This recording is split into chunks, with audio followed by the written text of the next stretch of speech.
지난 시간 우리 예수님이 예루살렘 성에 입성하는 것을 봤죠. 우리가 있는 요한복음에는 기록이 없지만 다른 세 복음서를 보면 예루살렘에 입성하시는 예수님은 그날 밤 베다니로 나아가십니다. 그리고 다음 날 유월절 명절을 준비하기에 굉장히 분주한 수많은 인파들로 가득한 예루살렘 성전을 찾으십니다. 그때 예수님은 성전 안에서 장사하는 사람들을 내쫓으시고 또 장사하는 사람, 비둘기 파는 자들의 상을 뒤엎으시며 성전을 정화하셨습니다. 그러시면서 그들에게 이사야서 57장의 말씀을 인용하시면서 기록된 바 내 집은 만민이 기도하는 집이야. 그런데 너희들이 강도의 소굴로 만드는구나 라고 책망하셨습니다. 예수님께서 이렇게 하신 성전을 정화하신 이 성전은 우리가 잘 아는 그 성전이 아니라 성전 밖에 있는 이방인 뜰이라는 곳입니다.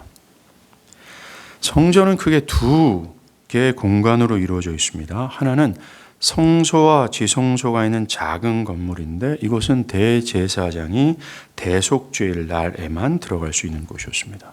그리고 또 하나의 공간은 그 건물 밖에 있는 4개의 뜰로 구성이 되어 있습니다. 즉 성소와 지성소라는 작은 건물과 밖에 있는 4개의 뜰, 이 두 공간으로 구성이 되어 있다는 거예요.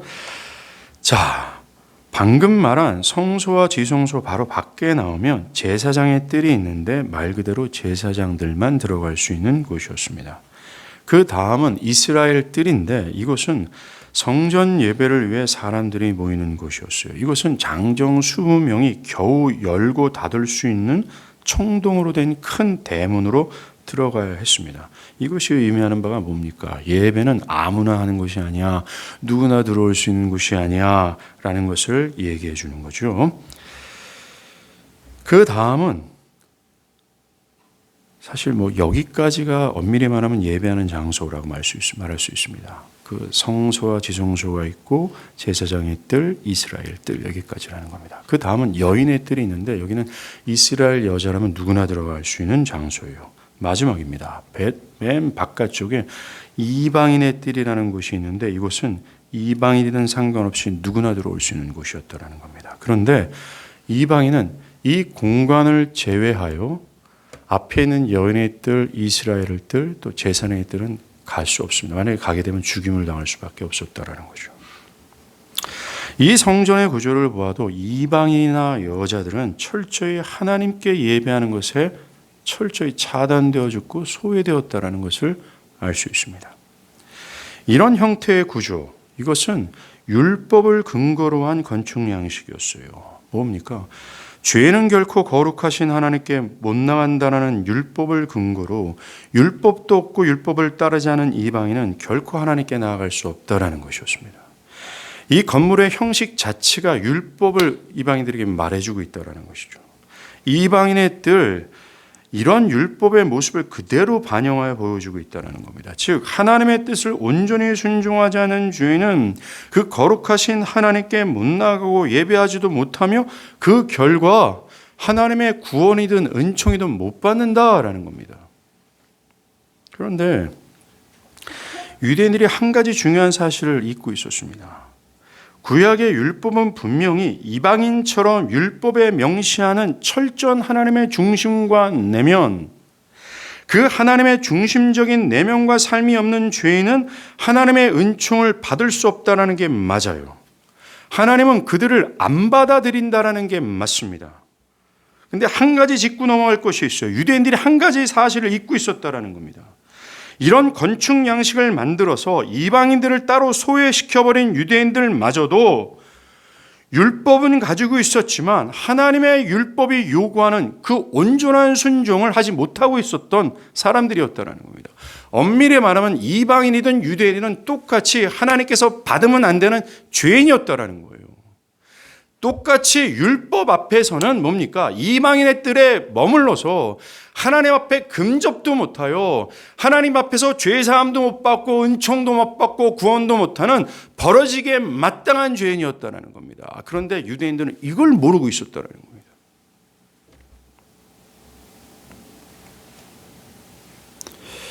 여러분들, 이 똑같은 유대인이었어요. 이방인과 똑같은 자격 없는 유대인들도 죄인이었다는 겁니다. 그러나 이들은 그들이 죄사함을 받아 하나님의 구원과 은총을 누릴 수 있는 것이 있었어요. 길이 있었다는 겁니다. 죄사함을 받고 하나님께 나아가 그 하나님의 은총과 구원을 얻을 수 있는 길이 있었다는 거예요. 그게 뭔지 아십니까? 바로 성전이에요.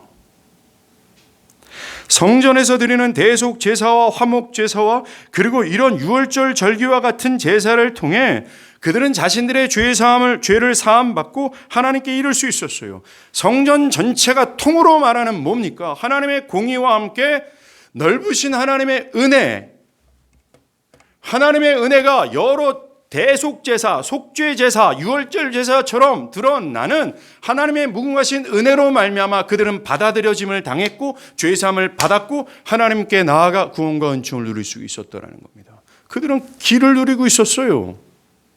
성전이라는 통으로 말하는 은혜를 누릴 수 있었다는 것입니다. 다시 말해서 이들은 율법으로는 차단되었던 거룩하신 하나님을 성전이라는 은혜를 통해 나아갈 수 있었다는 겁니다. 성전이라는 매개체를 통해 말같지도 않은 죄인들이 거룩하신 하나님을 배울 수 있었다는 거죠. 여기서 문제가 발생하는 겁니다. 이렇게 죄를 해결함 받고 하나님의 구원의 은총을 누릴 수 있었던 이 제사, 예배에서 이방인들은 철저히 제외되었다는 거예요. 이방인들에겐 이런 구원의 은총을 받을 수 있는 성전이 차단되었다는 겁니다. 특별히 예수님 당시 이방인들의 들은 장사꾼들로 가득했어요. 가축 소리로 가득했다라는 겁니다. 이방인들 중에서는 정말 율법으로 말미암아 성전을 향할 수 없었던 자신들의 죄의 사함을 받고 거룩하신 하나님께 기도하고자 원했던 사람들이 있었다라는 것입니다. 그런데 그 분위기상 그것을 못하고 있었다라는 거예요. 완전히 그들은 막혀 있었다라는 것입니다. 본래 성전을 향한 이 하나님의 뜻은 이것이 아니었습니다. 성전을 처음 건축한 솔로몬이 있잖아요. 솔로몬이 예루살렘 성전을 완공한 다음에 봉헌식에 기도를 하는 내용을 봐도요. 아, 이 성전은 이방인들도 참여할 수 있는 곳이다라는 것을 알 수 있습니다. 열왕기상 8장 40절 41절 이스라엘에 속하지 아니하는 자 곧 주의 이름을 위하여 먼 지방에서 온 이방인이라도 그들이 주의 크신 이름과 주의 능한 손과 그의 펴신 팔의 소문을 듣고 와서 이 성전을 향하여 기도하거든.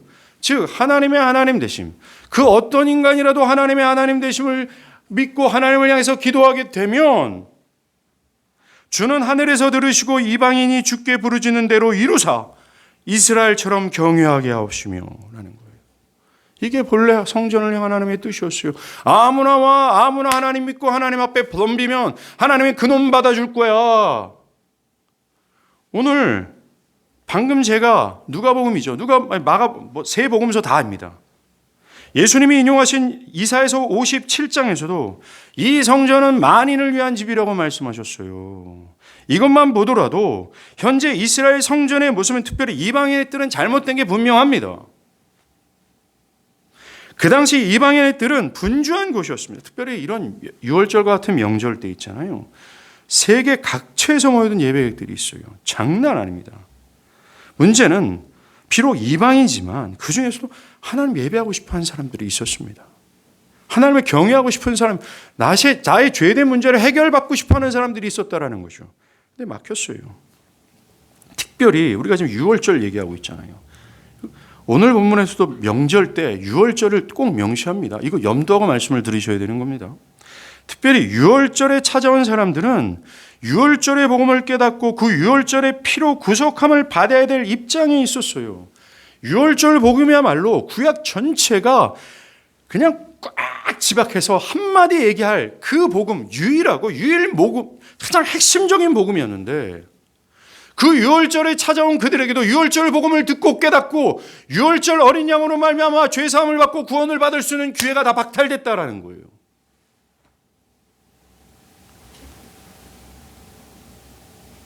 유월절의 복음을 들을 수도 없고 유월절의 복음으로 은혜와 은총을 못 받게 되었다라는 겁니다. 왜? 율법이 시퍼렇게 살아있어서 그래요. 정말 율법의 정죄만 있을 뿐 성전이 주는 은혜의 복음을 받을 수 없었던 상태에 있었어요. 이 상황을 보시고 예수님이 정말 꼭지가 돌아가지고 이 성전은 만인이 기도하는 집이야. 왜 너희들은 강도의 구려를 만드는 거야? 라고 뒤집어 엎으신 겁니다. 사랑하는 여러분, 이방인의 뜰에서 유월절의 복음에 완전히 차단되어 죄사함도 못 받고 하나님께 이르러 하나님의 구원과 은혜도 은총도 못 받는 이방인들이 있잖아요. 이들이 바로 저와 여러분의 처지였었어요.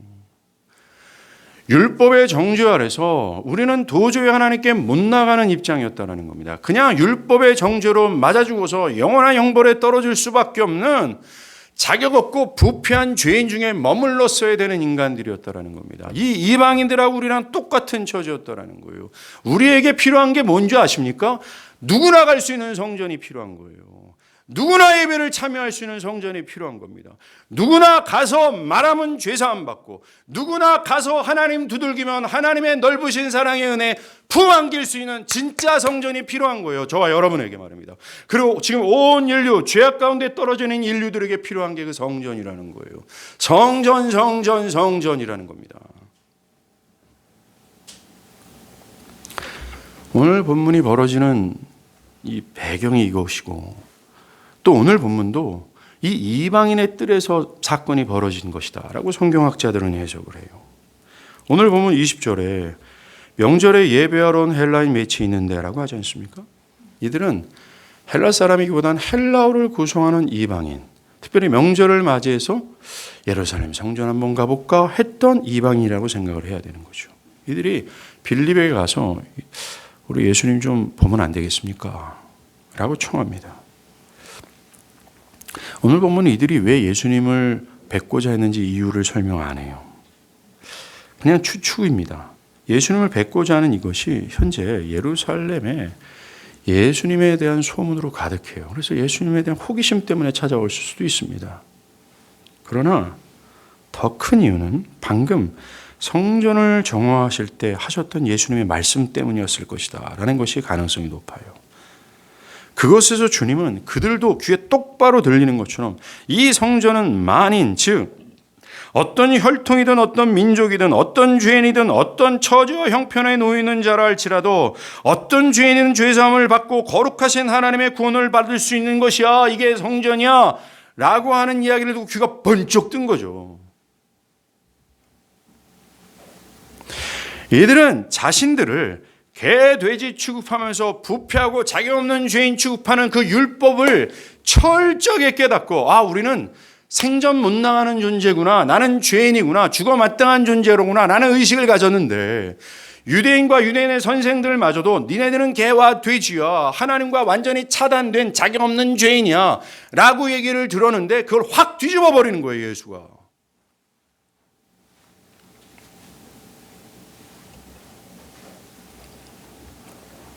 그래서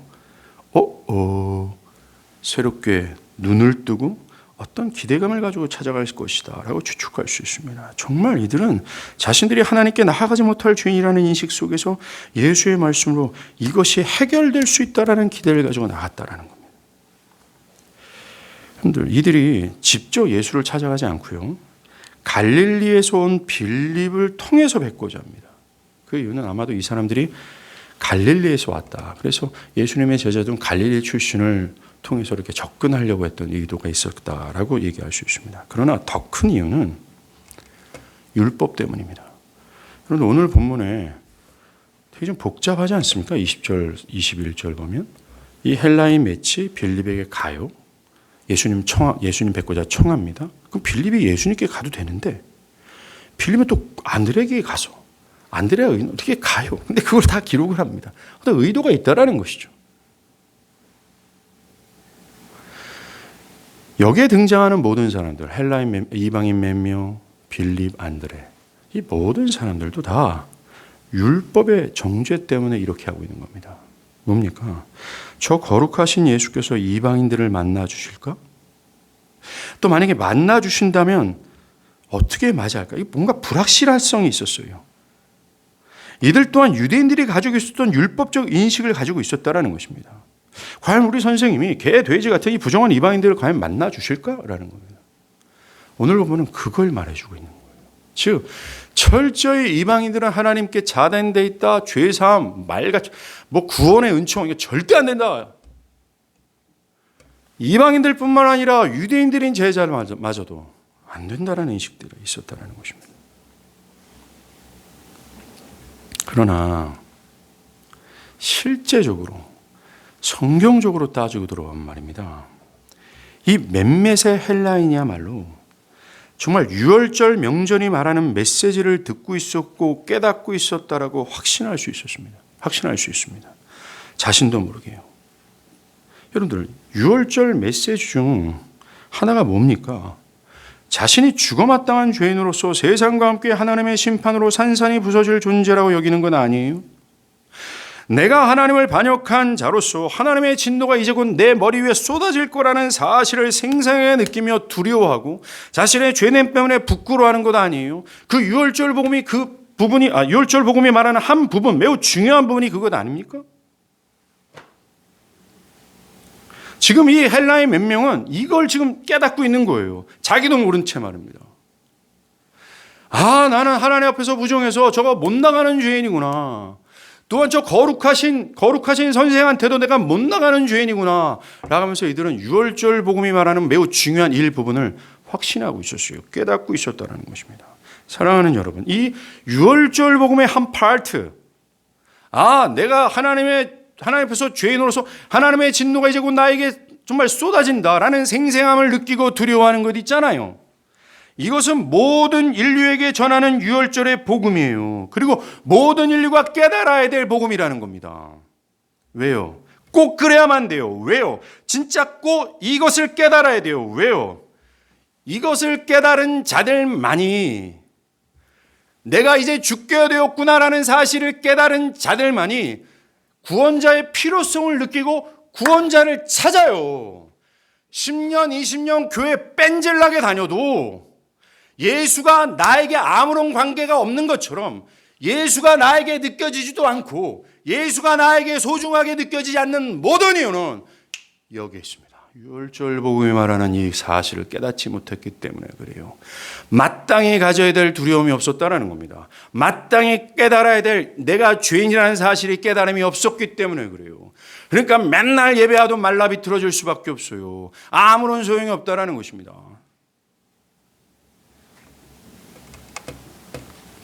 정말 자신이 죽을 죄인이라는 사실을 깨닫고 정말 자기를 대신해서 어린 양이 죽고 그 피를 문설주에 발라야 된다라는 하나님의 약속을 믿는 자들이란 말입니다. 누가 믿고 문설주에 피를 발라요? 이제 곧 하나님의 사자가 나 죽인다. 그러니 빨리 피하자라고 깨달았던 사람 아닙니까? 두려움이 있었던 사람이었다라는 것입니다. 누가 유월절을 통해서 드러나는 영원하신 하나님의 구원의 방식, 우리가 2주간 보지 않았습니까? 영원하신 하나님의 구원의 방식이 뭐예요?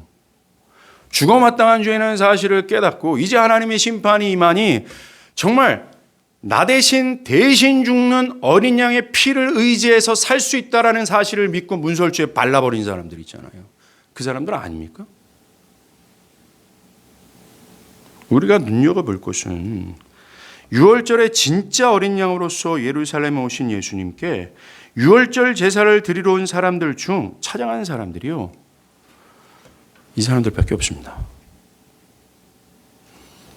유월절 복음이 성경 전체의 핵심인데 유월절날, 유월절에 진짜 어린 양이 왔고 유월절 복음을 성취할 그 그리스도가 왔는데 그에게 찾아간 사람이 100몇 명이나 군집회했는데 아무도 없었어요.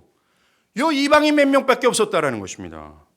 우리가 읽지는 않았지만 12장 42절에 보면 그 당시 예수를 찾아가면 유대교에서 출교를 당하는 것 때문에 사람들이 두려워했다라는 거예요. 그러면서 이들을 가리켜 뭐라 그러는 줄 알아요? 이들은 하나님의 영광보다 세상의 영광을 즐거워했기 때문이라 그래요. 즉 하나님의 영광보다 세상 영광 좋아하는 사람들이 있잖아요.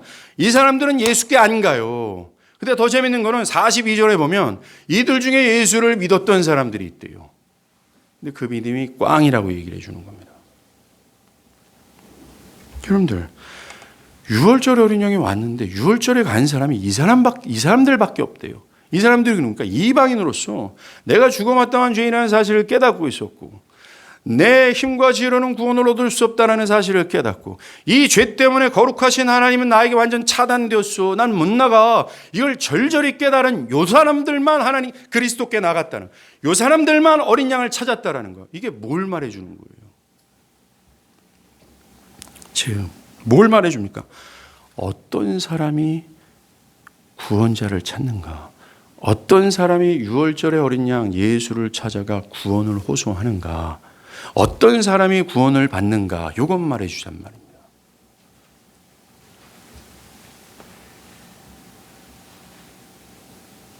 오늘 본문의 헬라인과 같은 자리라는 거예요. 오늘 본문에는 이 사람들이라는 겁니다. 자신이 율법 앞에서 자격 없는 죄인으로서 하나님께서 받아주실 수 없는 부끄러운 죄인이라는 사실을 뼈저리게 깨달은 사람들이라는 겁니다. 이것은 그때나 지금이나 동일한 구원의 원칙이며 구원의 방식이에요. 절대로 안 바뀌어요. 자신을 아는 지식이 있는 사람입니다. 자신이 하나님 앞에서 어떤 존재인지를 뼈저리게 깨달은 사람. 나를 창조하고 온 우주를 창조하신 하나님을 기꺼이 따르지 않고 하나님보다 세상의 돈과 명예와 현재와 미래를 더 기뻐하고 사랑한 그 죄인들, 하나님을 나의 삶과 내 안의 중심으로 두기보다는 내 생각을 중심에 두고 살아가는 자기중심성의 죄인이라는 사실을 절절히 깨달은 인간들, 그래서 하나님의 진노가 곧 나에게 쏟아질 거야 라고 두려움을 느꼈던 사람들 있잖아요. 그래서 나는 구원자가 필요해, 구원이 진짜 필요해 했던 사람들, 그들만 찾아가요. 그들만 너를 대신해서 죽는 진짜 어린 양을 믿어라는 복음을 들을 수 있어요. 그들만 복음 듣는단 말입니다. 왜 우리가 예배에 와가지고 졸립고 하나님의 말씀이 하나도 안 들어오고 그런 이유가 뭔지 아세요? 저와 여러분이 이 이방인인데 내가 이방인인 줄 모르는 거예요. 유대인처럼 자기는 의로워서, 자기는 어느 정도 도덕적이라서 저 더러운 이방인과 같지 않고 나는 예루살렘 성전 마음껏 들락달이나 한다로 자기를 의인 취급하기 때문에 그렇습니다.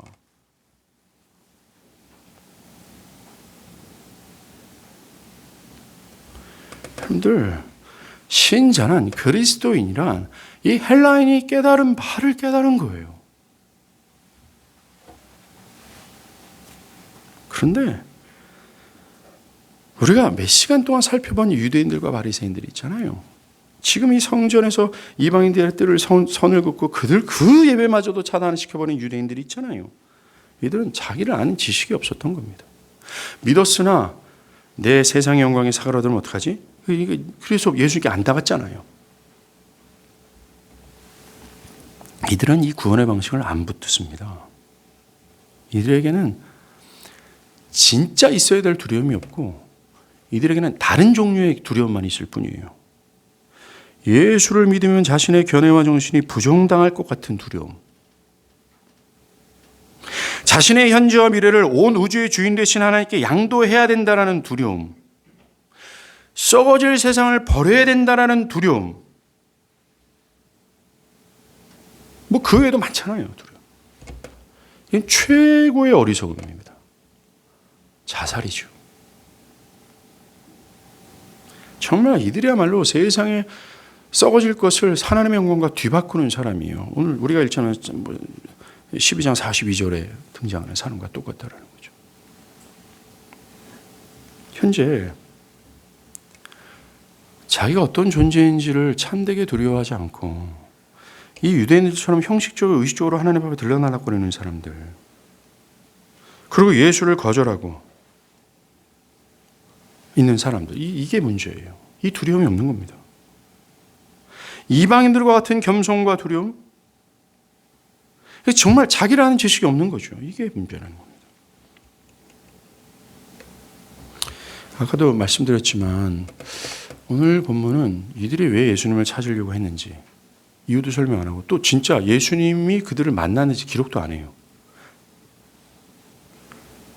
그걸 통해서 주는 메시지가 없기 때문에 그렇습니다.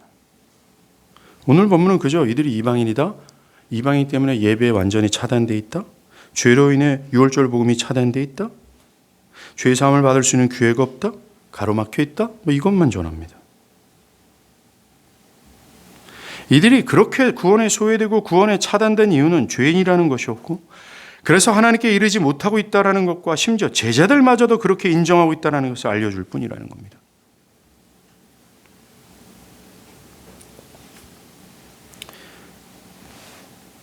이방인의 불가능함, 이것만 보여줘요. 그런데 성전에서 완전히 소외된, 이 예루살렘 성전에서 완전히 소외되고 차단된 그들이 유월절에 어린 양으로 오신 진짜 예수께 나아가는 모습만 보여줘요. 오늘 본문은 여기까지라는 겁니다. 율법으로 말미암아 하나님께 나오는 길이 철저히 차단된 그들, 그 죄를 해결받아 하나님께 나올 수 있었던 성전마저도 막혀 있었던 그들이 지금 내 집은 만인이 기도하는 집이야 선언하신 예수께 나아가고 싶어 하고 있어요. 이걸 보고 예수님은 이렇게 말씀하십니다. 내가 영광을 받을 때가 이제 다 됐다 라고 말합니다. 여러분들, 지금 이방인이 그런 처지에 있었잖아요. 그런 처지에 있는 이방인이 진짜 유월절에 어린 양께 나아가는 이 모습, 이것이 구약 성경에서 예언되어지고 또 예언되어졌던 그 예언이 성취되는 장면을 묘사한 겁니다. 미가서 4장 1절과 2절의 말씀을 보면 하나님께 못 나갔던 이방인들이 하나님의 성전을 향해서 우리 함께 다 올라가자. 율법이 예루살렘 성으로부터 오니 그 율법 듣고 하나님을 따르자 하면서 몰려드는 장면을 예언합니다. 보세요. 끝날에 이르러는 여호와의 전의 산이 산들의 꼭대기에 굳게 서며 작은 산들 위에 뛰어나고 민족들이 그리로 몰려갈 것이라. 곧 많은 이방 사람들이 가며 이르기를 오라 우리가 여호와의 산에 올라가서 야곱의 집에 전에 이르자. 그가 그의 도를 가지고 우리에게 가르치실 것이라. 우리가 그의 길로 행하리라. 이는 율법이 시온에서부터 나올 것이며 여호와의 말씀이 예루살렘부터 나올 것임이라. 엄밀히 말해서는 이 예언은 말입니다. 그리스도의 피로 구속된 자들이 모인 교회, 그 새로운 공동체, 어떤 혈통이든 어떤 민족이든 어떤 처지든 그 어떤 상관없이 하나님으로부터 말미암아 변화를 받아 모인 이 새로운 공동체를 묘사하는 거예요. 이 미가서 7장의 말씀을 보면 마지막 날 하면서, 즉 마지막 날 주께서 오시는 그날, 오늘 본문입니다. 그날에 이방인들이 성전을 향하여 하나님을 예배하고 올라갈 것을 예언했어요. 그들이 하나님을 막 사모하고 하나님의 뜻을 따르고 싶어하는 결단의 모습을 예언했습니다. 예수님 당시 이 모습은 상상도 못하는 모습이었습니다. 그런데 오늘 본문에 이 예언이 성취되고 있어요. 이방인이 거룩한 성전을 향해 올라가자 라고 하고 있습니다. 이방인이 자신을 배우고자 한다는 이야기를 들으신 예수님은 즉시 오늘 보면 23절에 인자가 영광을 받을 때가 왔다라고 하신 거예요. 즉 이 예언이 성취될 때가 곧 왔어라고 말씀하시는 거죠. 여러분, 구약에 등장하는 성전 있잖아요. 이 헤롯 성전, 오늘 본문에 나오는 성전도, 이 모든 구약에 등장하는 성전은 모두가 다 예수 그리스도를 예표하는 모형이었습니다. 요한복음 2장 21절에서도 성전된 자기를 가리켜 말씀하시는 것이라고 말씀하며 예수 자신도 내가 성전이야, 내가 진짜 성전이야, 구약에서 등장하는 성전은 다 껍데기고 내가 진짜 성전이야 라고 말씀하셨어요. 성전의 문, 번제단, 성소, 지성소, 그 모든 것, 그리고 그곳에서 행해지는 모든 예배의 의식이 예수와 예수께서 행하실 모든 사역을 예표하는 모형, 그림자였다라는 겁니다. 구약의 성전이 뭐였어요? 하나님께 죄로 인해 못 나가는 죄인들이 성전에서 벌어지는 제사를 통해 죄사함 받고 거룩하신 하나님께 나아가 그분의 은총을 받는 곳, 그게 성전이란 말입니다. 이것은 진짜 성전으로 오실 예수의 그림자였어요. 예수가 진짜 성전으로 와서 모든 죄인들이 맞아 죽어야 되는데 그들 대신해서 맞아 죽음으로 말미암아 그를 믿는 자들이 영원무궁토로 하나님께 의롭다함을 받아 하나님의 영원한 은총을 받게 되는 진짜 성전을 예표한 거예요. 저 껍데기 성전 있잖아. 이 제자들이요, 이 헤롯 성전의 웅장함을 보고 지금도 뭐 예루살렘 하면 돌계단 뭐 되게 크대요. 그러면서 관광객들은 야 정말 연락 크다 막 이렇대요. 뭐 그 당시에 그 성전은 얼마나 컸겠어요. 얼마나 놀랍겠어요. 이 정말 베드로나 12 제자들도 예수님께 이 성전 보세요. 얼마나 영광스러워요. 라고 하자 예수님이 뭐라 그래요? 이거 다 무너질 거야. 라고 얘기해요. 왜 이게 무너져요? 이게 더 이상 필요 없기 때문에 그래요. 진짜 성전인 내가 왔기 때문에 이거 필요 없다라는 겁니다. 옛날에는 성전 통해서 하나님께 갔잖아. 이제는 나 통해서 하나님께 가는 거야. 옛날에는 성전 통해서 죄사함 받았잖아. 이제는 나 통해서 죄사함 받고 하나님께 나아갈 수 있는 거야. 내가 진짜 성전이야 라고 말씀하시는 거죠.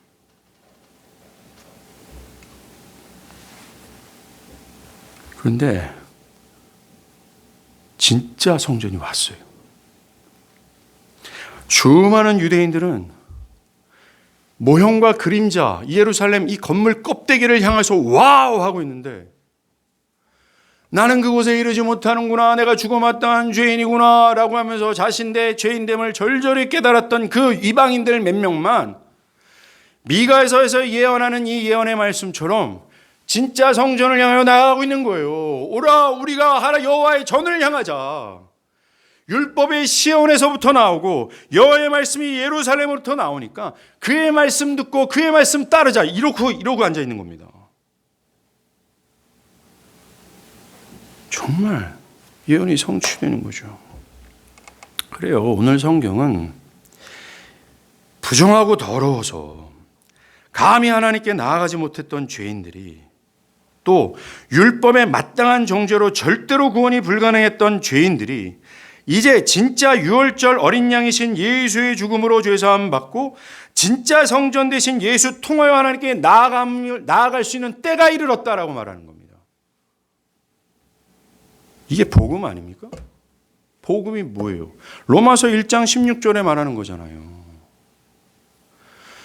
모든 믿는 자들은 믿음으로 말미암아 의롭다함을 얻는다라는 이 복음 아니에요? 즉 뭐 유대인이나 헬라인이나 상관없이 어떤 혈통이나 민족이나 상태나 그가 돈이 있든 말건 그가 중죄를 졌건 가볍게 죄를 졌건 그 어떤 죄인의 입장이라 할지라도 예수 믿는 자라는 누구나 구원을 얻는다라는 것. 지금 몇 명의 자격 없는 이방인들이 진짜 성전 대신 예수께 올라오는 것, 이 복음의 전형이잖아요. 그래서 이 말씀의 결론이 이겁니다. 우리를 향해서 다 와라 이거예요. 부끄럽냐? 그래도 와라. 미안하냐? 그래도 와라. 강팍하고 냉랭하고 어떤 이 마음이 없는 것 때문에 괴로워하는 사람이 있으면 다 와라 이겁니다. 즉 오늘 본문은 복음의 전형으로서 구원의 길이 확 열렸다 이거 말해주는 겁니다. 근데 왜 안 나오냐 이거예요. 왜 안 나오냐 이겁니다. 정말 오늘 말씀은 저와 여러분을 향한 말씀이에요. 또 불신의 상태에 있는 사람들을 향한 메시지입니다. 왜요? 아까도 말했지만 저와 여러분이든 모든 인류가 이 이방인과 똑같은 처지에 있기 때문에 그렇습니다. 우리 모두는 한 사람도 죄 없이 모두가 구원의 약속에 멀리 있었던 자들이에요. 사도 바울이 에베소 2장과 3절에서 뭐라 그래요? 전에 멀리 있던 너희가 그리스도 예수 안에서 그리스도의 피로 가까워졌다. 우리는 하나님도 없는 자였고 그냥 멀리 있었던 자였다라는 겁니다. 정말 우리 처지가 그래요. 은혜의 복음에 차단되어 있었으며 또 제외되어 있었습니다. 죄 때문에. 그래서 우리에게도 성전이 필요한 거예요. 6월절에 어린 양을 높이며 그의 피로 죄사함을 받고 하나님께 이룰 수 있는 아무나 갈 수 있는 성전이 필요했던 겁니다. 오늘 본문의 헬라인들이 예수께 나간 것처럼 우리 모두도 누구께 나가야 돼요? 아무나 갈 수 있는 성전. 모든 믿는 자들 다 받아주는 성전. 잘난 놈 못난 놈, 있는 놈 없는 놈. 도대체 세상에서는 도대체 모든 공동체들은, 세상의 공동체들은 다 이것저것 따지잖아요. 이것 있는 사람만 와. 회사도 마찬가지잖아요. 토익 몇 점 이상 받은 사람들만 와라고 하잖아요. 어떤 대학도 마찬가지잖아요. 수능 몇 점 이상 받은 사람만 와 하잖아요. 그래서 우리가 속상하고 열받고 열등감에 살아가잖아요. 그런데 이 공동체는 달라요. 이 성전은 다르다라는 겁니다. 예수님이 오기 전 성전도 지금 대학교처럼 자격 있는 놈만 봐 이렇게 말했는데, 지금 진짜 온 성전 예수는 다 와라 이렇게 얘기하는 겁니다. 차별이 없다 라고요.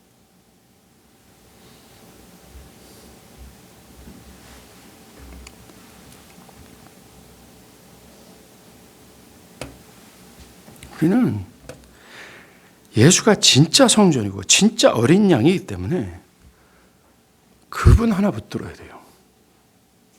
주저하지 않길 바랍니다. 어떤 분들은 목사님, 저는 지금 상태로는 나을 수 없습니다.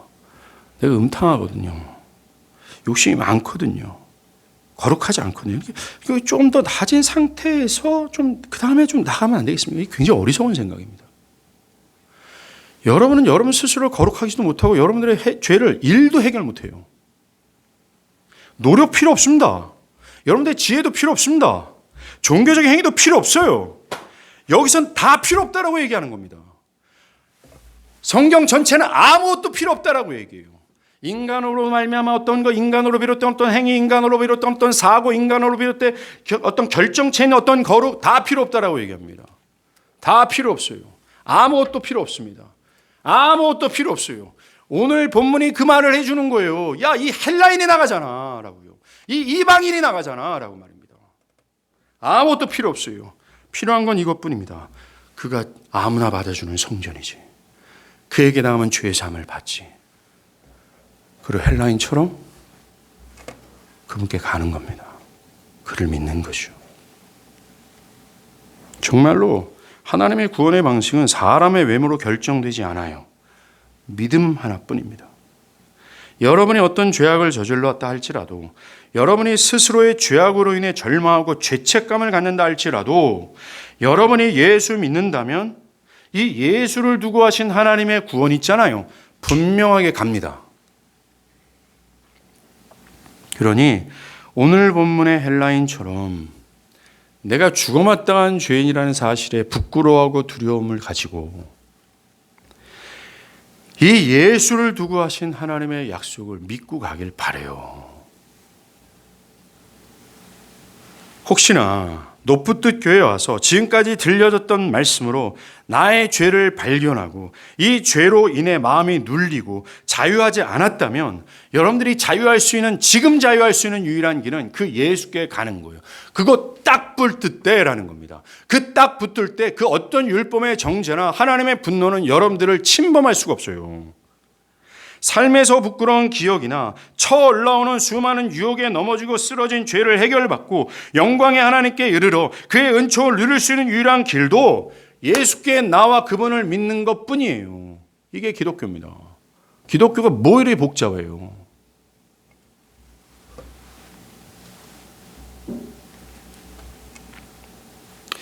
자, 헬라인들이 예수님 보고 싶습니다. 예수님이 그 말씀을 듣고 이제 인자가 영광을 누릴 때가 왔다라고 하세요. 이 말은 아까 그 예언이 성취될 때가 왔다라는 말씀입니다.